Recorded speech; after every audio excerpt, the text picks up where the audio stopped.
As a graduate from Full Sail University, the past 2.5 years have led to the gateway for the most rewarding career to a small-town lifelong gamer.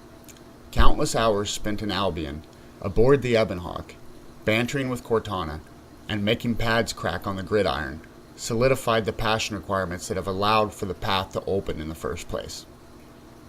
The first measurable step on this path to becoming a game designer was my decision to start producing gaming videos on my YouTube channel. Let's Play format to montages and music videos using game footage are a few ways I tried to find a flow with my creativity. Without much dedication to an upload schedule, my YouTube channel fell by the wayside many times in the 8 years I've ran it.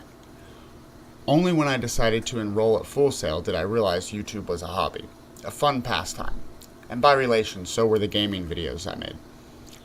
From Star Wars Knights of the Old Republic, I fell in love with dynamic conversations and epic, open-ended stories.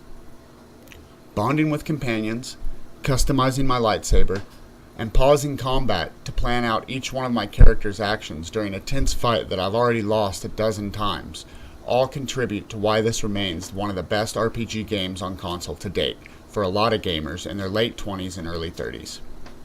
BioWare's team for Star Wars Knights of the Old Republic remain a large inspiration for storytelling and relationship building in the industry, continuing the legacy under the same banner with the Mass Effect series.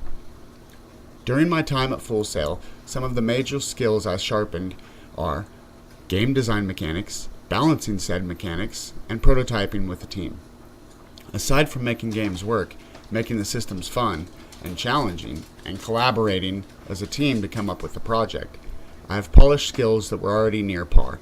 Level design, delivering a persuasive message in a written format, and building a functional group with a common goal and cohesive plan are all things I not only practiced and enjoyed before college, but also showed an affinity with. Not much has come easy for me. I left the military at 17 to escape poor choices made as a youth. My 18th birthday was spent running Black Hawk Down training missions in the middle of the desert.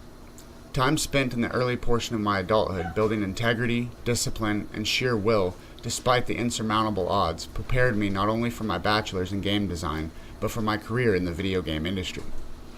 After the military, I spent time in many professions, building airplanes for Spirit, cleaning grill hoods for restaurants overnight.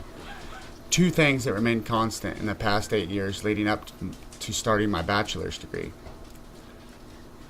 the sporadic but constant uploads to YouTube, and a much more consistent playing with game engines like Unity and Unreal, also modeling software like Blender, and engaging with communities via Discord to further my understanding of these tools, in the hopes I could create a game without any formal training. Convinced as I may be that it is possible, as a veteran I seek to give myself the best possible chance of success, as failure is not an option. Now that my time in school has ended, and I stand on the edge of my future, it's time for my passion for creativity, authoring a world, or even a franchise to be realized by working with a team who has the same drive and passion that has brought me this far. I leave you with a famous quote: "Nothing in the world is worth having or doing unless it means effort, pain, difficulty." I have never in my life envied a human who led an easy life. I have envied a great many people who led difficult lives and led them well. Theodore Roosevelt.